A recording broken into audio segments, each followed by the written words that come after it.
Hello and welcome to the Srijan Wednesday webinars. If you're joining us for the first time, this is a community initiative by Srijan Technologies, where you can tune into some great sessions on topics ranging from front-end technologies, UI UX, mobile apps, to media, entrepreneurship, community building, and digital marketing. Our speaker for today is Justin Ison, and he will be taking us through Appium.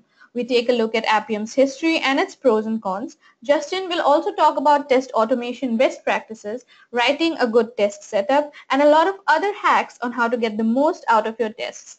Before we get started with the session, I would request all participants to please type in any questions that you have during the presentation, and we'll take them up in the last 15 minutes of the session. Also, please don't forget to take this conversation live on Twitter using our hashtag SrijanWW. You can share your thoughts by tagging us in your tweets using our handle @Srijan and the speaker's handle, which is up on your screens right now. So without wasting any more time, let's get started. Justin, over to you. Thanks, Nilajana. Hello, my name is Justin Ison. I am a software automation architect consultant. And today I'll be speaking to you about mastering mobile test automation with Appium. So before we dig into it, let's just say, what is Appium? Appium is an open source tool for automating native mobile, web, and hybrid applications for iOS, Windows, and Android platforms. Importantly, Appium is cross-platform. It allows you to write your tests against multiple platforms using the same API. This enables code reuse between iOS, Windows, and Android test suites. Appium at its heart is basically just a web server that exposes a REST API. It receives connections from the client, listens for commands, executes those commands on a mobile device, and responds with a HTTP response representing the results of the command executed. It's essentially a proxy between the native instruments for like iOS or UI Automator for Android and the Selenium JSON wire protocol. So just to give you a little bit of history of Appium, I'm not going to read the whole thing, I'm just going to summarize it. Basically, Dan QR, who had the original idea of Appium back in 2011, had to find or research test automation frameworks for his mobile application. And at that time, there wasn't very many choices to go by. You had essentially only had iOS or UI automation for iOS, which had its limitations. One was it had to be written in JavaScript, and if you weren't a JavaScript developer, it wasn't the best. And then it didn't have a real-time interpreter, so you couldn't step through your test steps like you can, with Selenium and some of the other frameworks. So we started digging around into the operating system in iOS or in Mac, and figured out a place where you can create a hook to send commands from Selenium and then translate them to UI automation. So that's sort of how iOS Auto, which was Appium's name at the time, was born. So from there, he attended the Selenium conference in 2012, and at the very end of the conference, they did lightning talks, and Dan went up there and showed iOS Auto. And just to give some history from my perspective, I was actually at that conference and talk, and it just blew me away. I was like, this is amazing, because me personally at the time, I was automating using UI automation, and I was very frustrated with it. So when I saw this, I got very excited. And then from there, a couple of months passed. Jason contacted Jason Huggins, who actually is one of the creators of Selenium and also the founder of Soft Labs. Got with Dan and sort of hashed out the idea of how they could create it into a product like Selenium. And through their work together, they came up and called it Appium, basically Selenium for apps. So unfortunately, I can't show you the introduction video because it's caused too much delay, but we'll send a link to it after. This is a video that Dan created. Originally, it was the one that I actually showed at the conference, but it's been updated since to show the newer features of Appium. So let's just talk about the pros and cons of Appium. These aren't limited to these. These are just off the top of my head, the pros that I see. Oops. So obviously it's cross-platform. You can automate in native, hybrid, and mobile web. And then with what's exciting with Appium 1.6 is now Windows. You can automate your universal Windows apps. So anything that falls under that umbrella, actually even other non-universal apps you can. So that's great. So you can use Appium now to theoretically automate Xbox or your Windows application on your desktop.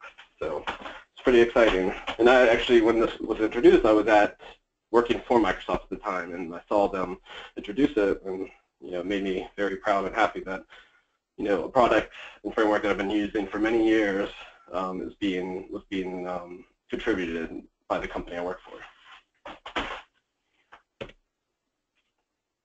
So another great thing about Appium is you get to write your tests in the language of choice. So I'm a Ruby developer. I write all my tests in Ruby.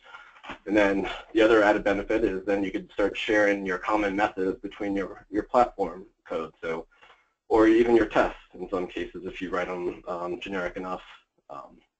Whereas before you didn't have that flexibility. You had your tests in JavaScript or in Java. So it's nice to have all your tests in the same language. The tests are written in Selenium-like syntax. So if you've done any Selenium web automation, you can pretty much pick up Appium relatively easy because it's very similar syntactically. There's quite a large community for support. You have discuss.appium.io, which is a message board. But you also have Appium.io, which has tons of content on installation and sort of getting started. And then additionally, Sauce Labs has a ton of information as well on getting started and writing tests. And it's free. You can't complain about that. And because it is part of the Selenium ecosystem, you can run your tests in parallel using the Selenium grid.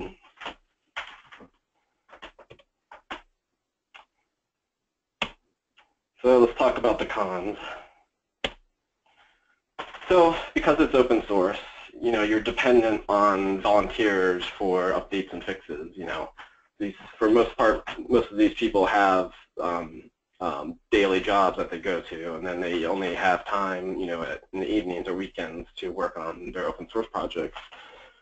So because of that, sometimes it can take a little while for things to be fixed. There's also times where like iOS or Android will update their frameworks, and then the Appium developers have to play catch up to then implement whatever changes occur to those underlying frameworks. So I mean, it's just the nature of it. It's a free product, so you get what you pay for. But these guys are doing a great job. And then obviously bugs can occur just like any software. And then some other cons are documentation or examples can sometimes be hard to find in your specific binding language. Like if you're a Java developer, you can probably find tons of examples in Java, but like maybe C#, maybe not so much. So it just all depends on the language you use. And then debugging can be challenging sometimes because with mobile automation, there's a lot of points of failure. You have your device, you have Appium, you have your test scripts, you have your app, you have the underlying framework like UI automation UI automation or UI auto, which each one of those could be a point of failure, and it's just sort of debugging, figuring out where that failure is occurring. And just like with anything, the more you use the product, you sort of get better at determining where the issues lie, and so you can debug quicker. So let's talk about writing a good test. So for any test suite you have or any test scenario you're writing, you always want to eliminate as much step duplication as possible. You only want to write your step once. And the best thing about doing that, if you're using a a good test harness, they should have hooks in there for your, before all or before your test scenario runs and then your after scenario. So you would want to place all your setups in those hooks so they're not part of your test setup. Or sorry, they're not part of your test. You never ever want to write a test that relies on another test or test to pass. I see this from time to time that you're writing scenario A and then scenario B picks up from scenario A, but if scenario A fails, then you never get to test scenario B. But scenario B could be totally fine and it could pass. So this totally skews your test metrics. You'll never know like how often or how little scenario B passes and fails because it's relying on scenario A to get to. And you want to always just write just enough steps to get from point A to point B the quickest way possible to validate your expectation. I've seen several occasions where people write so many ways and stepping through to get to their test expectation. But if you could find a shortcut and not have to go through so many steps, that's the most recommended and best way to do it. And then you also want to eliminate steps that have no relation to the final expected result. Again, it sort of touches base up a bit on the bullet point before. It's like you don't want to have steps that in your end goal will end up, if that step fails, then you'll never be able to test your assertion. So we'll sort of go into depth on how you can do this in a certain way in the next slide. So I call this rest your steps, eliminating steps. Basically, it's using an API or the web services, the same web services that your mobile application uses, that you can use in your test to set up behavior before your test run. So you don't have to execute these steps as part of your scenario. So what the benefit is, you reduce your runtime, you reduce your steps.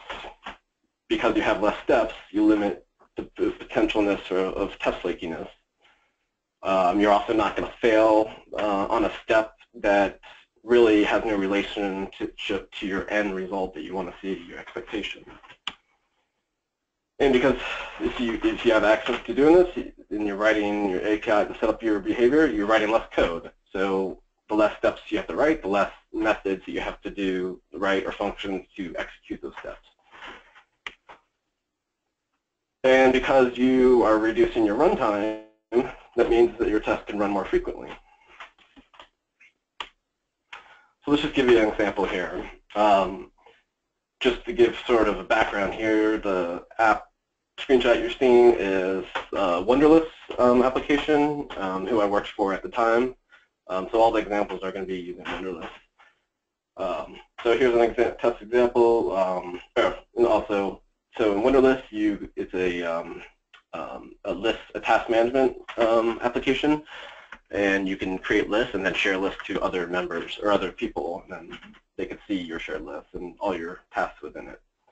So here we go. We got a scenario: validate shared list notification. User B receives a list invite from user A. So this is what I see a lot of time that people do. They will put all these steps in. It's this huge scenario here with a ton of steps, and just one of those steps along the way, it fails or throws an error. You'll never get to the bottom there where you have your expect your assertion. So as an automation engineer, that is extremely frustrating because if it's failing on a step that is not the purpose of the test, then I never get to know if that feature assertion actually passes or fails. So we're just going to run it real quick. I've sped it up so it's not going to run very long. So you see here it's logging in. I'm going through actions. I'm sharing a list, sharing it to the person's email address. I have to log out. I'm logging out. I log back in. And it fine, it's finished. It did the assertion. It was all fine, and luckily none of those steps failed along the way, but they could have, and I would have never got to this point to see that it passed. So here's what's wrong with it. I have to log in twice, then log out, then I have to execute several steps just to create and then share the list. Again, more steps increase chance of failure or flakiness, and also you have a longer runtime. So let's go ahead. We'll just go ahead and add some API methods or functions to basically share the list for us, so we don't have to go do that through the UI. We'll have different scenarios that will go and do these actions on the UI to share a list, but we don't have to see the end result because we're doing it in stages. And if you don't have access to the web services that your mobile application is speaking to, you could actually potentially write methods doing SQL updates. So you could do it very similar using SQL instead of the API. So here's just a quick example. Basically, we reduced all those steps. We just threw our, we did a test hook here. In our before each the test is going to run, it's just going to start Appium, share the list real quick, and then it's just, we only have a couple steps here just to log in. So let's see it run again. So here it's going to start. At this point, it's already used the API call to create and share the list, and now the only command it's doing is to log in. Now it's logged in, right? So there, it's done. So 29 seconds, almost 30, it completed. So what did we accomplish here? We eliminated over 20 UI steps that could potentially have failed to get to the end result. We eliminated a bunch of steps that had no relation to the test expectation for the end assertion. We reduced our runtime from 74 to 29 seconds. And now, because of that, we could potentially run the test 2.5 times more based on the tests that we had before. And now our tests are much more resilient and less flaky because we have less steps, so we don't have to fail potentially on a step that's unrelated. So ask yourself, so every time you're going to write a scenario, what is the end goal or the expectation of that test? Where can you eliminate steps without losing the test integrity? You know, what if you don't have an API? You can actually ask development to create an API for you. You know, if they want you to be efficient and do your job the best as possible and have your test run quickly, then they should help you out. They should dedicate resource to build an API that you can use to do similar events. Or, I mean, if you are comfortable enough, develop the API yourself.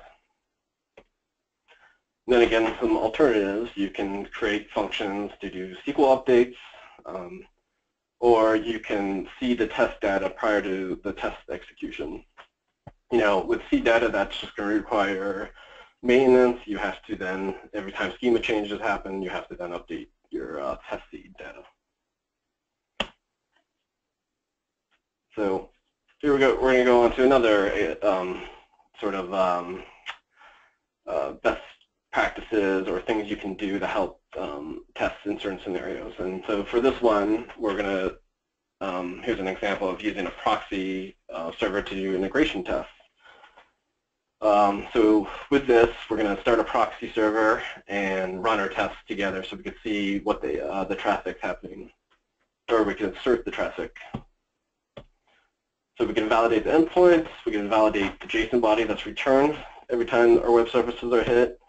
We can validate the server response, and because of this, we can shorten our run times without having to do full end-to-end tests, and I'll explain that in a second.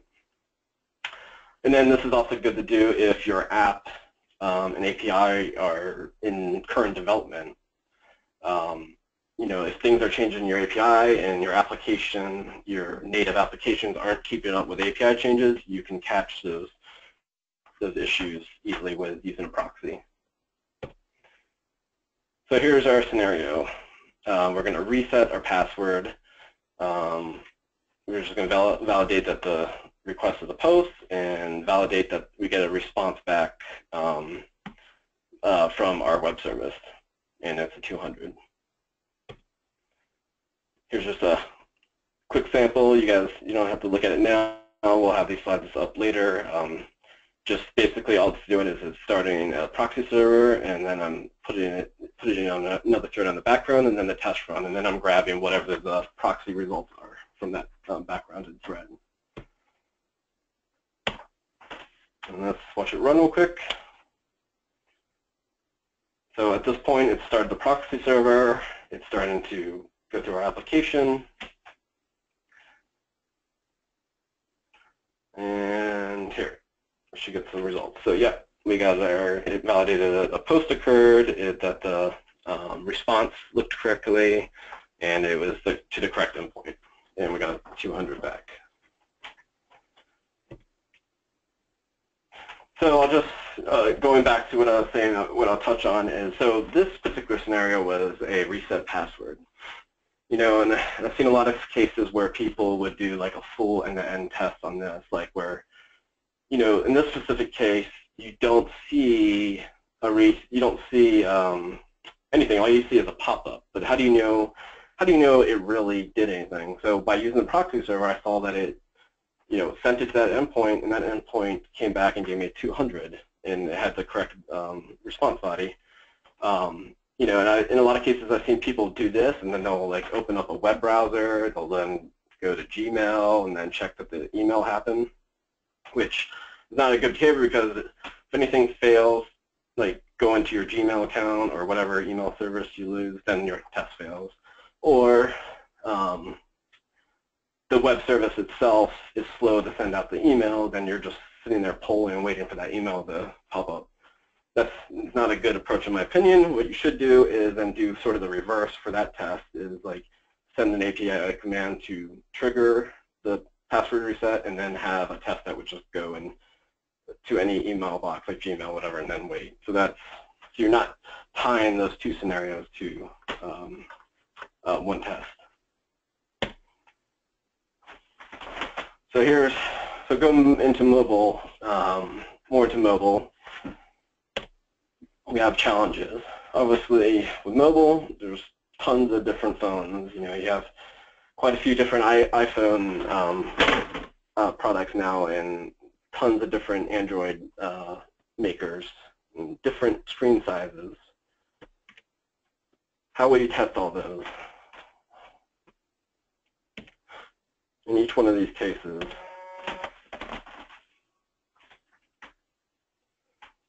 so you want to validate every locale language that your app supports. Validate every OS version your app supports. Validate all the different resolutions. And then all the different screen sizes, phones, tablets, phablets, etc. And then validate all the different device manufacturers. So, with Android, there's several different manufacturers. Parallelization, of course. And then with Appium and the Selenium server, Selenium grid, they're best friends forever. All right, so now we're going to talk about Android. So what would you want to do if you had an Android application? You would then want to go and install every single SDK version your app supports. So because having the SDK, then you can create emulators to run those SDK versions that your app supports. If you have an Intel-based machine, you definitely want to install the Haxum accelerator. Without that, the emulator is impossible to use. Then you want to go and create all your emulators for all the SDK versions that your app supports. So in here, we're just going to do a brief video real quick, just watching an example test run, just a single-threaded, not in parallel.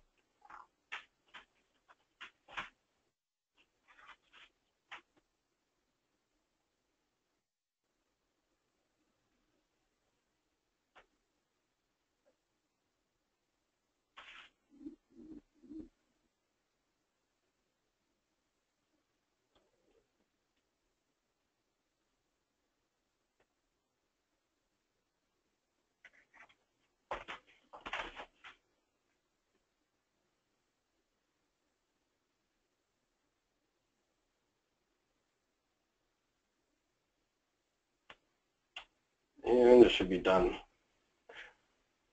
Oh, no, almost done. Okay, so as you saw, that was painful. And it took quite a while, around 48 seconds, almost a minute. Yes, this is what happens when you run your tests in a single thread. So now I'm going to talk about the quickest way to run all your tests is then to run them distributed. And when by distributed, that means having all your devices that are connected to the grid, each taking their own test. So if your test suite had like 10 tests, in theory, these 2 devices each would get 5 tests. So instead of one getting all 10. And just one example here, one's an emulator, one's a real device. So it should finish about half the time that the other test ran for. So around, I think, what, 24 seconds or so.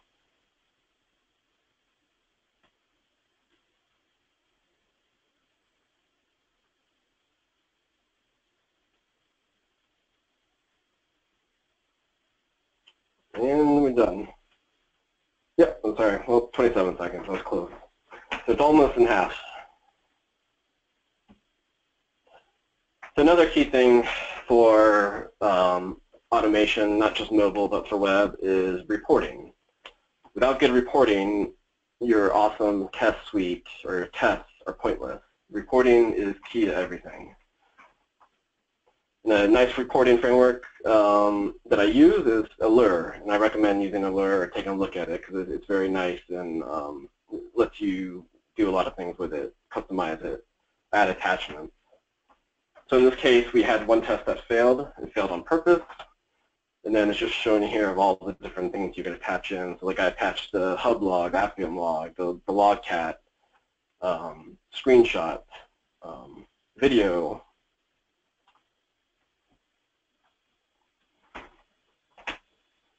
So video I think is key. Video is worth a million words. You know, you can do screenshots, you can do logs, but video captures everything. So video is key. So now let's go to parallel. And so in this example, we're going to run our test in parallel. But when I say in parallel, we're running all the tests on every single device. So it's the same as running single-threaded, but you're just covering multiple devices. And what you would want to do in this case is you want to run it against all your different SDK versions. So you're running your test against different OS versions to make sure that your application is can work with them. We'll go ahead and start it.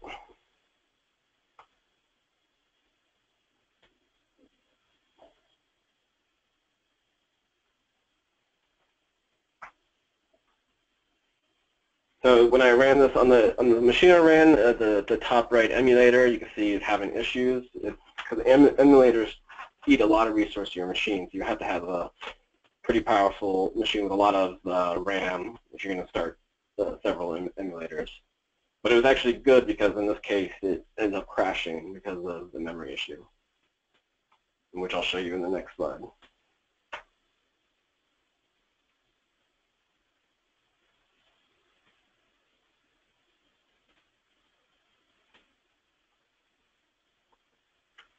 And we'll just almost done.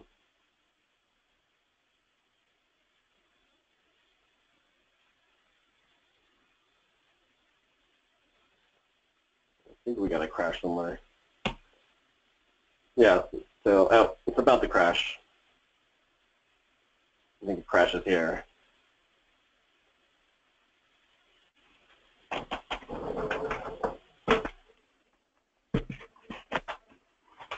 And just take my word for it because I don't know when it's going to crash. So again, I'm just going to show you an example of the Allure report because now it's in parallel. So obviously we had one test that was meant to fail, so it failed on all of them except for the one that it crashed, and the crash is the yellow, which is actually an error. So an error is anything that happens like in your steps that is not an assertion. So the nice thing about this, your report, is now we have the logcat, and we can attach the logcat of that emulator into our report, and we can see what happened on the crash. So here's our logcat. We're going to go through, find the exception. I don't know if that's it. I don't know. I didn't debug this, but I'm just.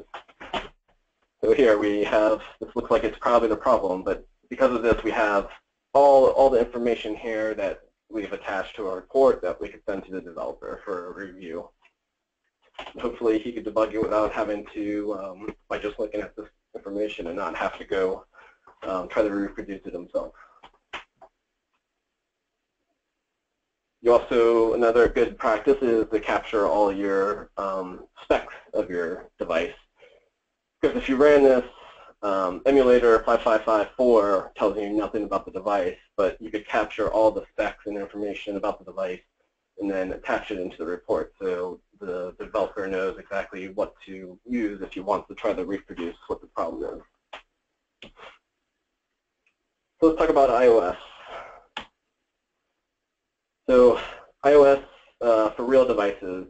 So for running in parallel, up until recently, you could only do it using real devices. There are some things that Facebook is doing to use emulators or simulators, running multiple simulators. I believe Appium may be implementing it or in talking about doing it. I don't know if they at what point they've gotten with that. So for your iOS devices, you have to go and then enable developer mode for all your devices. Pair all your devices to your machine. Enable UI automation in the developer menu. And then, again, you would ideally want to connect an iOS device that covers all the different iOS versions your app supports. You know, iOS is generally pretty good at backwards compatibility of OS versions. They were more so than Android, but who knows if that's going to keep up. So here we're going to run our tests in parallel on iOS. So these are all real devices here. I'm just using Reflector to reflect the iOS screens onto the screen so I can record it.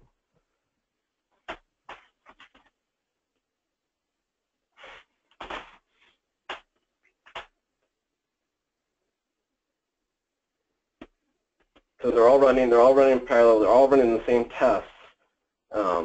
But another good practice to use is running in random order.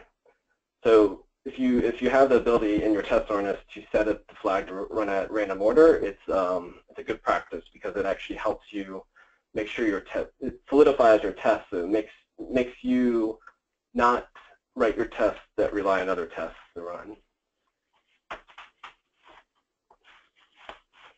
Sometimes you can subconsciously do that and not think about it, and then your tests run, and then if it's run at random order, it might catch a condition because you expect the test to be set up a certain way. All right, and it's done. So here's an example. I'm going to show you. So same thing. I showed you real devices on emulators. Here's a setup I had at a company I worked at. This is sort of our mini mobile device lab here.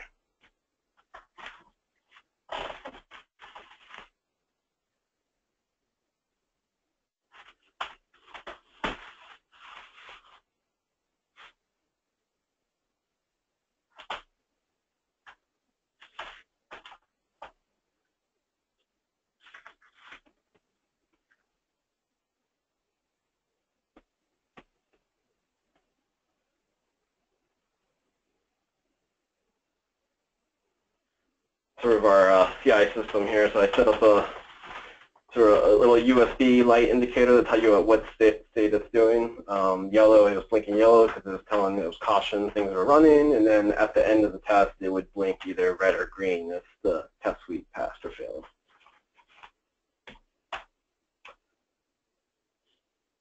So what I do for our smoke tests is everything would run on emulators. So in Jenkins, we would set up our pipeline for whenever a developer committed to the master branch, then that would trigger Jenkins to kick off and run the smoke test. The the slides you saw before were against real devices, and we would traditionally run those on our regression tests, so more tests against all the different devices, and then additionally we'd run them on cloud service to cover a larger range of devices. Here's just an example of our emulators running in parallel, and these are all running distributed, so they're each taking their own tests.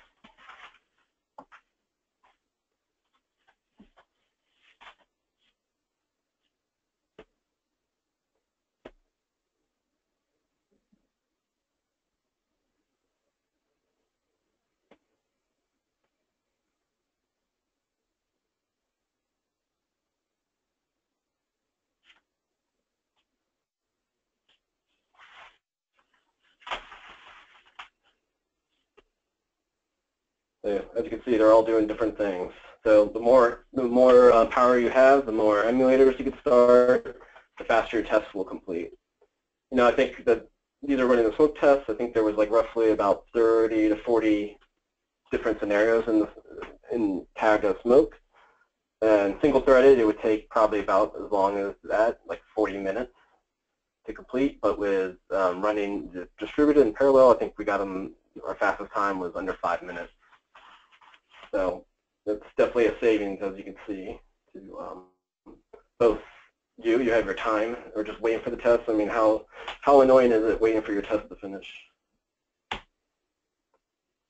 So then again, like I was saying before, you can do so much with your automation test suite, or make the best automation test in the world, but if you don't have good reporting, it doesn't matter at all. Reporting is key. So this is just sort of an example of some of the things, a test that we would run. I think this was a smoke test. We had a failure. It was waiting for something to occur. It didn't happen. So this was an error because it didn't fail on the assertion. So the test was to create a test, and at the end was to see if the list, or create a list and then see if the list exists on the home screen. But because we had video, we actually helped solve this problem. So like as you see here, it went straight to the home screen, but it should have gone to a screen before that, and that screen never showed, and that's why the step failed. So it was an error. So because we had this video, we were able to see it, but a screenshot would have never told us the true story of what happened. So another nice thing you can do, because you have access to just attach things, is accessing, you know, I created a script to access our web service or our servers, and then see the traffic coming from my device.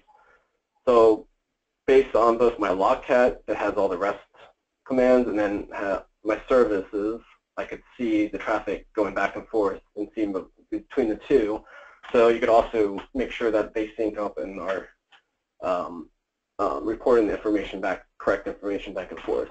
So it's a nice thing to do if you have the ability and access to your web service or your web services servers.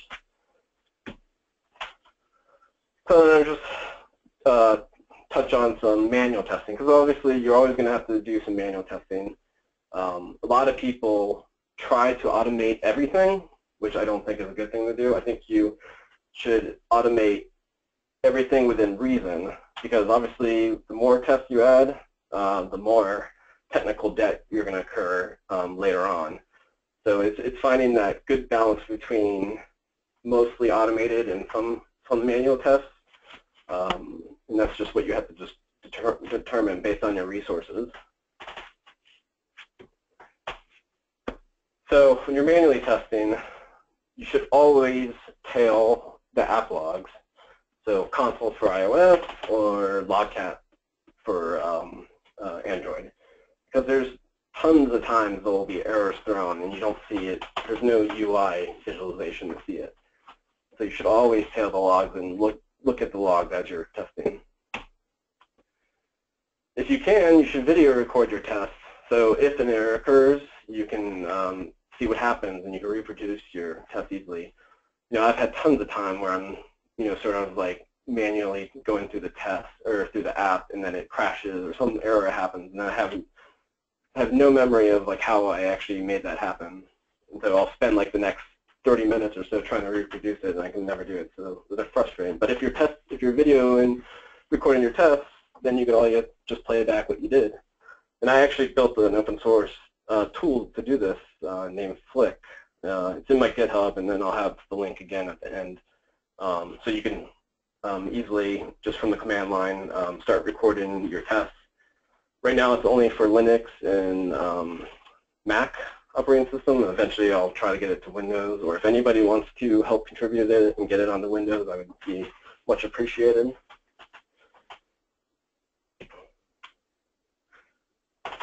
Another good thing is using proxy debugging tools like Charles or Fiddler to monitor your network traffic. So like again, you might be getting like error code 500s or something in your web services, but you're not getting anything visually on the front end.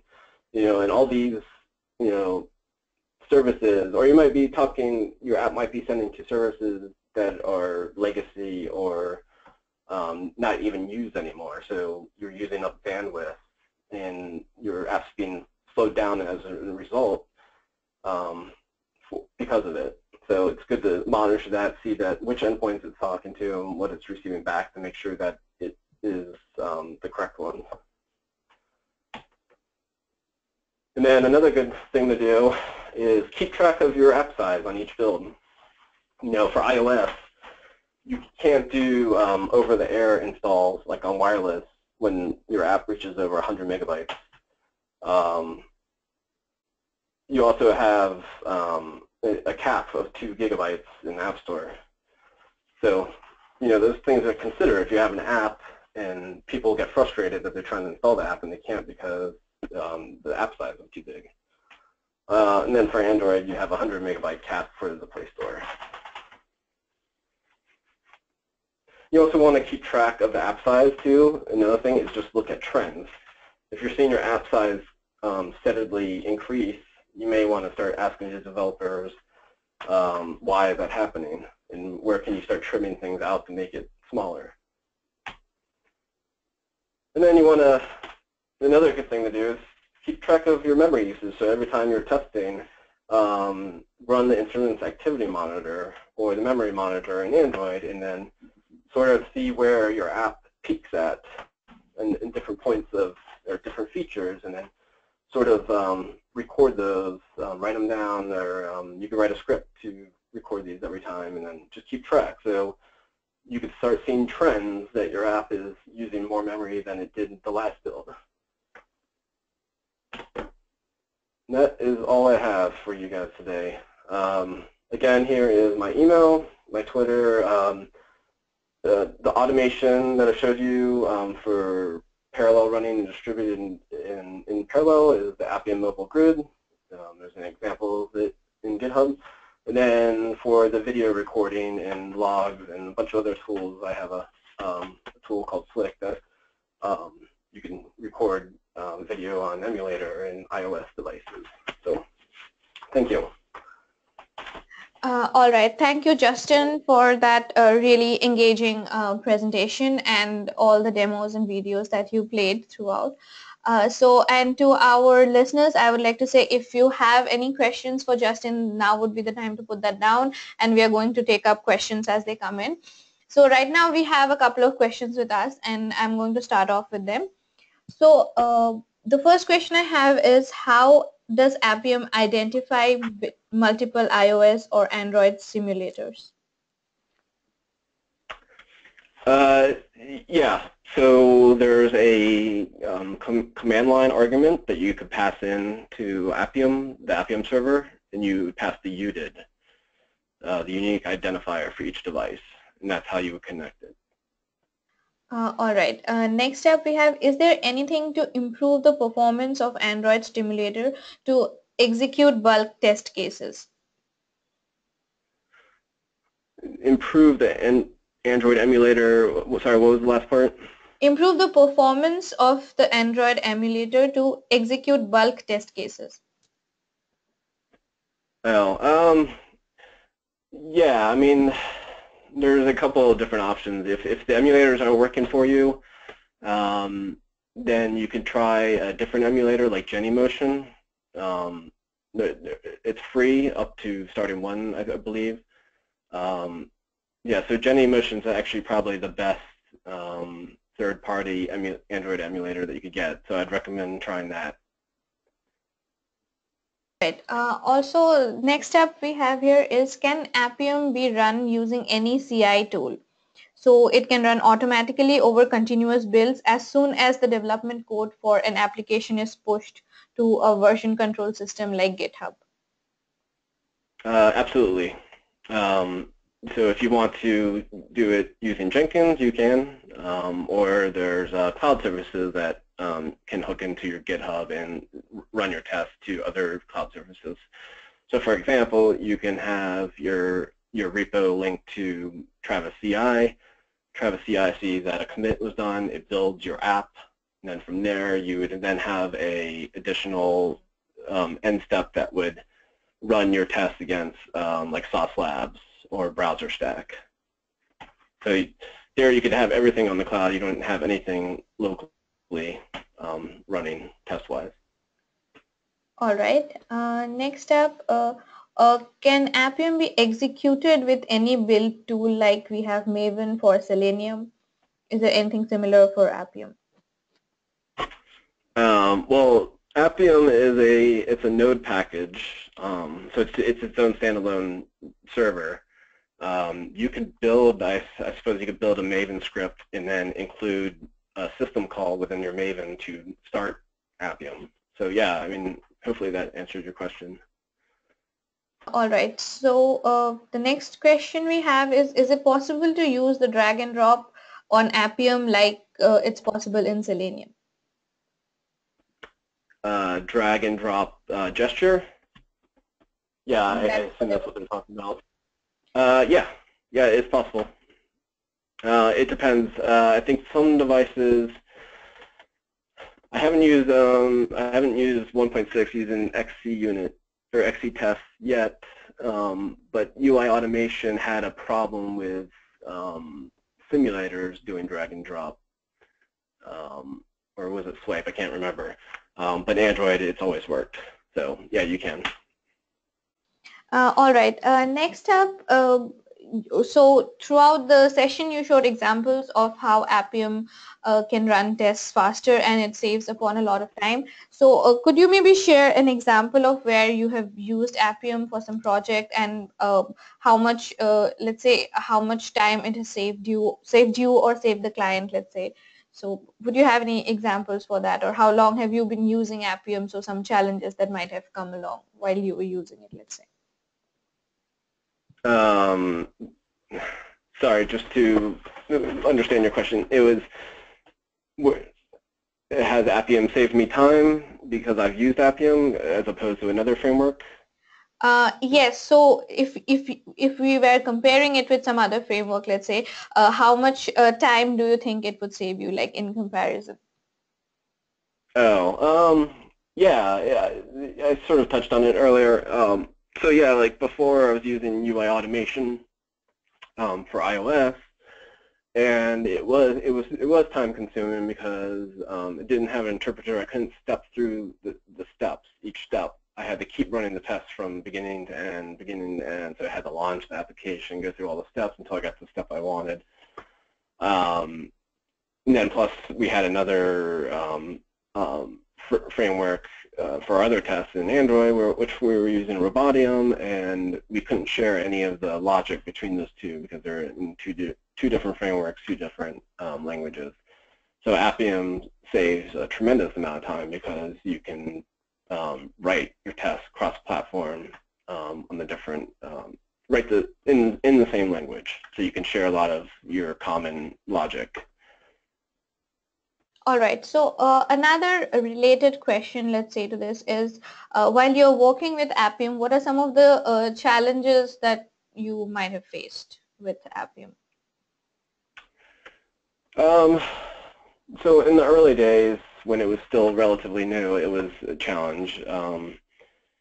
There was, just like any open source tool, it had to mature.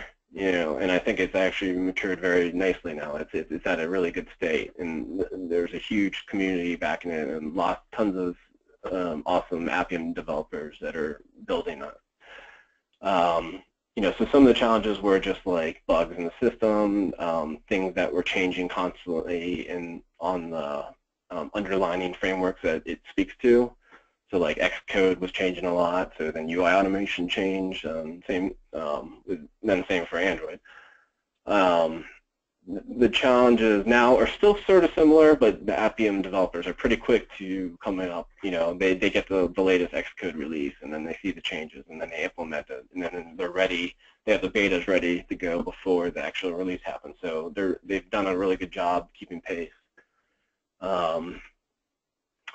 And then I touched on it before. The other challenges are like the several different points of failure that could occur, like with your application, your device that you're using, and then all the different services. Like could you test? And then so there's challenges more so with mobile than that you get. There's more challenges than I think you have than with web. All right. Coming down to a few more technical questions. So does Appium support shadow root elements like Selenium? So I think there's going to be a lot of comparison with Selenium here. So this is another one of them. So does it support shadow root elements? Shadow root elements? No, I'm not certain if it does or not. I imagine you're talking about maybe with a mobile web, if you're testing a mobile web app. At that point, there could be some limitations on what elements it can capture, but in theory, it should have all the same hooks as you do get with like Selenium WebDriver. Okay, the next one we have is how do we define test suites in Appium? Does it use any third-party library like test and ng to achieve it? You can actually, you could use any test harness framework that you want within your bindings. So like in Ruby, I use RSpec, but then there's Minitest. There's several different test harnesses I can use, and then the same for for like TestNG. If you're using Java, there's several different test harnesses that you can implement with. Just as long as you're using the same bindings and it's in the same language, then you can use different test harnesses. All right.